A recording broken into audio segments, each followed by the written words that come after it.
Hi, and welcome to this presentation on the CCIMLS Appendix. Thank you very much for taking the time to be here today. We will go over the MLS Rules and Regulations Appendix, not in its entirety, but just to cover some of the important things that you may not be aware of that exist in this appendix. So the first thing we'll talk about is Appendix A, which is the guidelines and procedure section. In this portion of the training, we're going to cover several topics.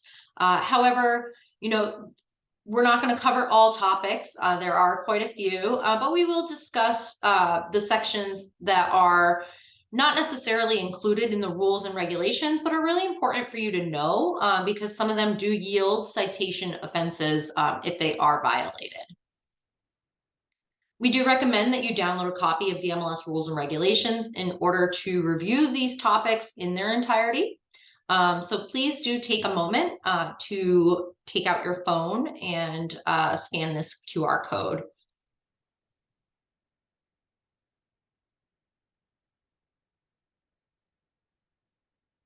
Okay, so moving on, the first thing we're going to talk about is Appendix A3, which is the contract listing date.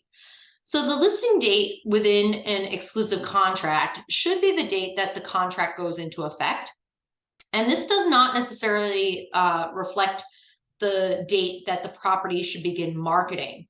So if if the date to begin marketing is different as decided by the seller, you're going to want to make sure that that's reflected in the agreement, either as an addendum or an additional terms, explaining when the marketing of the property shall begin. So going back to this real quick, I just want to say, so if you were to get a listing agreement today, which is 11/30 of 2022, you want to make sure that that contract is valid. You may not begin marketing the property. You may not even plan to put it into the MLS for another week. However, the contract date is the date that should be on that exclusive right to sell or exclusive agency or whatever agreement that you're using. That's what the contract list date should be.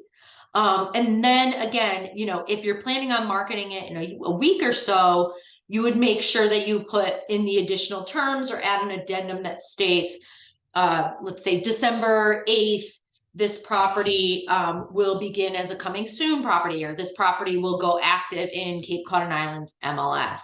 I do also want to point out that if you have a delayed listing for any reason, the rule that you submit your contract within 48 hours is still comes into play. So you want to make sure that the MLS office does receive a copy of your contract within 48 hours of signature, whether it's going to be in the MLS system or not.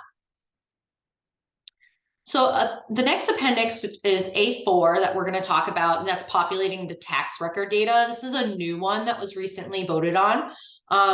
Just letting people know, you really do need to use the populate tax data option when you're entering a listing into the MLS. In doing so, you ensure the accuracy of the mapping and records that will be filled into the input form automatically. It also will save you time because it's going to auto pop some of the information for you, and it will connect the appropriate listing history of that property as well.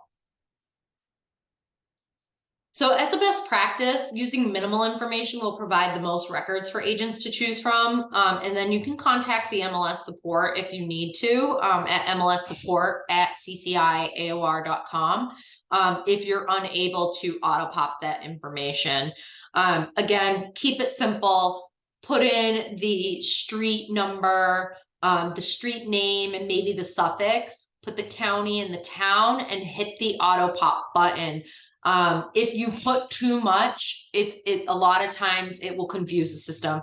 So for example, instead of trying to put your own tax ID number, it may not match the way we have it in our public record database. So, that is going to stump that's going to stump the system. It's not going to find it. So keep it simple, put some basic information in, click that button, and then reach out if you have any issues. If a tax record does not exist for a property, though, you may continue to enter the property without using that feature. Appendix A7 discusses coming soon no showing status. If a property is in this status,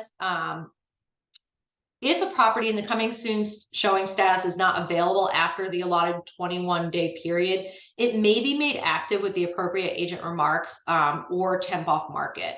So what that means is that if you're not going to be showing it, so let's say the 21-day period has gone by, you had it marketed as a coming soon, but you're not quite ready to show it still. Unfortunately, you can't extend past that 21-day period, but you can put the listing, put in the listings agent remarks that the showings are going to start in, within a week or by a certain date.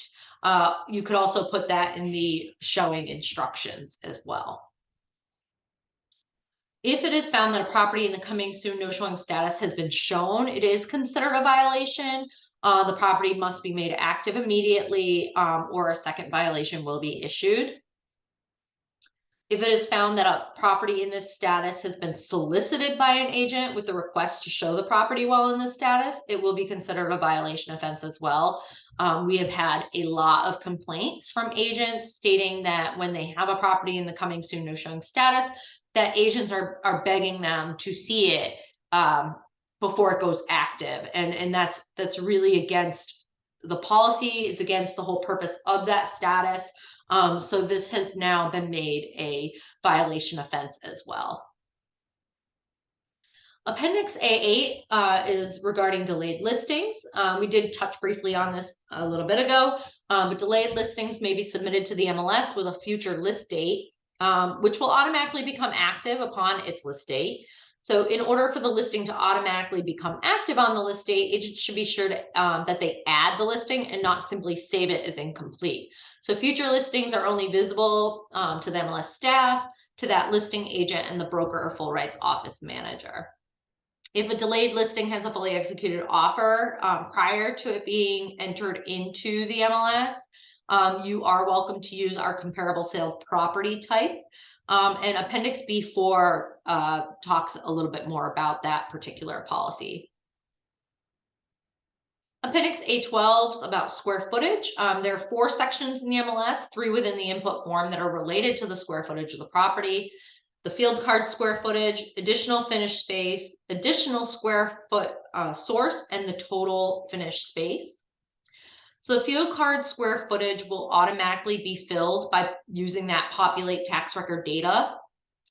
If there is no tax record, agents will need to enter all the square footage into that additional finished space field. Agents will not be able to change the information populated into the field card square footage field. If there is any additional square footage that should be considered part of that total finished space of a property, and it wasn't captured by the field card, it can be entered into the additional finished space field as well, and will require that you put a source for that additional space. Appendix 815 talks about the mandatory submission of listings. A participant or their representative who submits the listings of the required designated property types located within the mandatory listing area, which is Barnstable County, Dukes County, Nantucket County, and the town of Wareham within Plymouth County. And this is talking about listing agents where the salesperson is a licensee who is subject to a fee waiver, which is basically MLS of choice. Under the 6.6 of the MLS rules and regulations, the broker is still required to enter that listing and use non-member with the office name. So you can see office name in parentheses, that account as the listing agent within the MLS.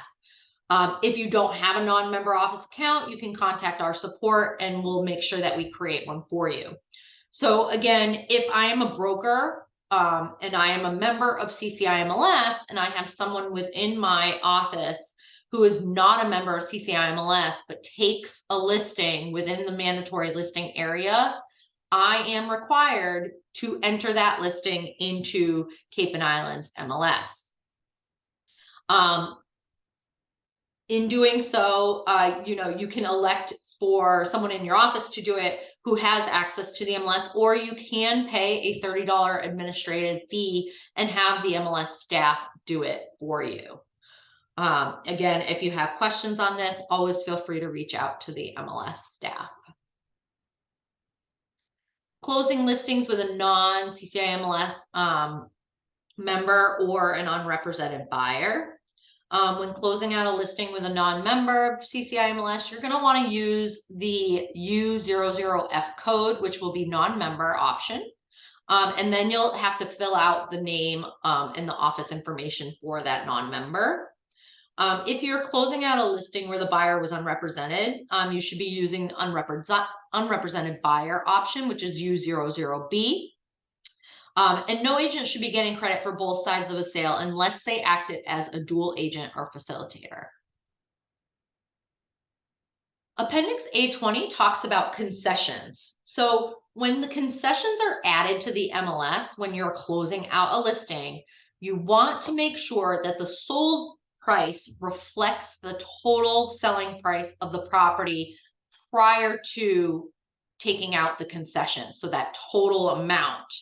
And then you would answer yes to concessions and you would enter the appropriate amount for the concession and any comment that's related to that.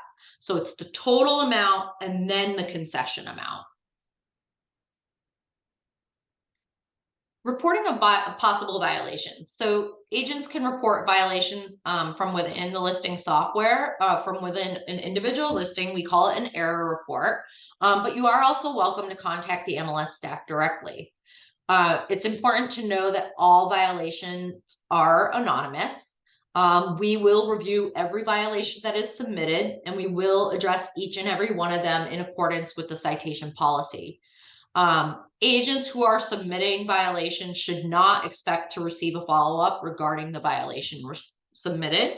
That all happens on our end of things. And if we had to follow up with every single person who submitted a violation, it would require an extra staff person. You are welcome, if you want to reach out and ask, what transpired. However, it is considered a confidential process, so it's better to embrace the citation policy and how that policy works, and just know that it's going to be handled internally. Appendix B is the appendix on policy. So in this portion of the training, we're going to cover a few topics related to the MLS policy. And we're not going to get to each area of the policies. And again, I really hope that you look at the MLS rules and regulations for the complete policy details. The first topic is the clear cooperation policy. It was implemented to strengthen cooperation, uphold the value of the MLS, and provide an equal opportunity to everyone, allowing agents to keep their fiduciary responsibilities to their seller as well. It applies to MLS mandated property types only, which are residential, land, and multifamily, and it does not relate to any rental, commercial, or new construction developments with multiple properties. So a little bit of guidance on the public marketing for the clear cooperation policy. It does include, but it is certainly not limited to, flyers that are in windows, yard signs, digital marketing on public websites, brokerage websites, digital communication marketing such as email blasts, multi-brokerage listing sharing networks, and applications available to the general public. At all times, showing the property to brokers outside the listing firm or to clients or brokers outside of the listing firm is considered public marketing. Absent an office exclusive agreement, showing the property to clients or other agents at the listing brokerage is considered public marketing. Appendix B2 covers our photo policy. All listings in the MLS need to have at least one photo prior to becoming active in the MLS. The first photo will be considered the primary photo, and it can be updated after you submit the listing. This policy also requires that properties have at least one exterior front-facing photo, and that does not need to be the primary photo. This requirement was added so properties can be easily identified for showings. Under construction and to be built, must be clearly marked as such on both the proposed photo and sketch submitted and in the remarks of the listing. A detailed sketch or rendering is acceptable and should clearly state that it is a proposal. Photos taken from the actual land or a proposed floor plan marked as such are also acceptable. And for condos, you can have a photo of the sign in front of the development or of the entire complex or unit, whichever is most applicable. And land, a photo or sketch is acceptable. Use of photographs. So here's some sub pieces to this photo policy. So the use of photographs of another participant or subscriber should never be used without their written permission. Enhanced photographs, they should never be enhanced to present less than a true picture of the listed property. A couple examples of this include, but are certainly not limited to, removing permanent or semi-permanent features, power lines, fire hydrants, landscaping elements, altering the colors or features of the property or its surrounding landscape. A couple things we've had brought to our attention in the past of real issues that have occurred is maybe putting a nice, beautiful burning fire in a fireplace, coming to find out that that fireplace does not work. We've also heard of people putting a beautiful sunset and then, realizing after, that the sunset does not set in that direction of that property. So it would not actually be an accurate reflection of a sunset for that property. Branded photographs are not allowed. Any information related to the listing firm or agent, such as company signs, phone numbers, email addresses, website addresses, are considered branding. In addition, photographs cannot contain people, logos, or offensive material of any nature. The comparable sale policy is Appendix B4. So the first piece to the comparable sale policy talks about the office exclusive listings. So these are listings where the exclusive listing agreement has been signed and the seller opted out of dissemination of the listing through the MLS for the duration of the listing agreement period. So you are welcome to enter this with the seller's written consent. Listings sold prior to public marketing. This is where a seller has signed an exclusive agreement. There was an intention to market the property to other brokers inside and outside the listing firm, but a fully executed or accepted offer has been received prior to publicly marketing the property. So you can enter this into the MLS using an exclusive listing agreement as the consent. Buyer agent represented property not in MLS, so listings that were for sale by owner, listed by an agent in another MLS, or where there was no exclusive seller agreement signed, but whereas a member of CCIMLS represented the buyer in the transaction. Properties where there was no seller agreement signed may be entered by the buyer representative with the seller or buyer's written consent. For property listed by an agent in other MLS, consent is required from the listing agent and the seller of the property, and information entered should be confirmed by the listing agent. The buyer rep shall confirm all listing information entered into the MLS is accurate to the best of their knowledge as well. So in addition to that, the following also applies. Credit should be given to the appropriate representative, whether it's comparable sale or it's another member. You can put a comparable sale in within a year of the closing.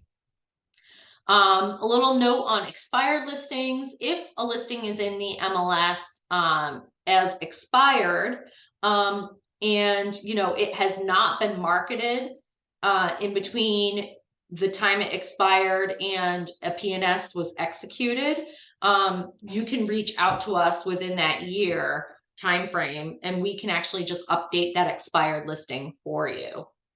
A member must be one of the two sides of the comparable sale in order for it to be entered. The appropriate pending date must be used prior to closing the comparable sale out. Only listings in our mandatory listing area may be entered as a comparable sale. All property types besides rental can be entered as a comparable sale. You must still abide by the photo policy that we just talked about. You must include the listing agreement or a written consent form, which we do have on our website, or you can reach out to staff to get a copy of the written consent form. Those must be used as the in place of the listing agreement if you don't have a listing agreement. You must include the appropriate list date. There must be an expiration date, but if it's a FSBO or without a seller agreement, then the closing date should be used for the expiration date. B6 covers broadcast and announcement policies. Broadcast announcements in the MLS are meant to provide you with fast access to important information regarding MLS policy, programs, MLS tour information, etc. Due to the large volume of requests, we do not allow third-party messages without our involvement regarding products, services, events, or fundraisers. Appendix B 6.1 is regarding broker open houses, and so we do have a policy around that. Basically, if you have a broker open house that you're going to be holding, make sure that you get it into the MLS by Monday morning at 8:30 a.m. So, for example, today is 11:30. Let's say I am having a broker open house on December 5th. I want to make sure that I have this broker open house in the MLS by Monday morning at 8:30. So that way I know when the MLS staff goes into the system, we pull the broker open houses that are going to be held that week, and we put a broadcast announcement about them out to the general membership. The citation policy. So the purpose of the citation policy is to maintain the integrity of the MLS by enforcing its rules and policies. So our goal is to ensure that we provide accurate, complete, and timely information because we want to be considered your reliable source. The updated citation policy now includes an educational component as well as instant fines for the most egregious violations. We recently updated the citation policy, so I do highly recommend checking that out. It's really helpful for agents to have this educational component on certain offenses that allows us to simply reach out and say, hey, just so you know, this is considered a violation offense, but it looks like, this is not something you may be aware of. So we just wanted to let you know. And it gives you kind of that educational component that you need before getting even a warning about it being, a violation. So please take a moment and download the updated citation policy. I'll give you a couple moments to do that.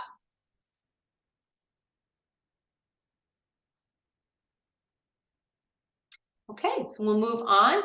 Appendix C is key definitions. We do suggest you review this section of the appendix to learn more about the key definitions. They pertain to listing content, status definitions, and technical terms. It kind of gives you a little bit of a refresher, maybe worth taking a look at so that you can get a better understanding of some of the terms that maybe MLS staff uses or you may hear throughout the industry discussions and things along those lines. Thank you so much for taking the time to be part of this training today. If you do have any questions, whether it's about the rules, appendix, topics, or policies, or anything for that matter, please feel free to reach out to staff at mlssupport@cciaor.com. I also wanted to mention we do have a new chat functionality within the help section of Flex MLS under contact support that will allow you to have live chat between 8:30 a.m. and 5 p.m. Monday through Friday. So hopefully that will give you even quicker answers to questions that you may have while you're in the Flex MLS system. Thank you again for being here. I appreciate you. Happy holidays. Thank you so much.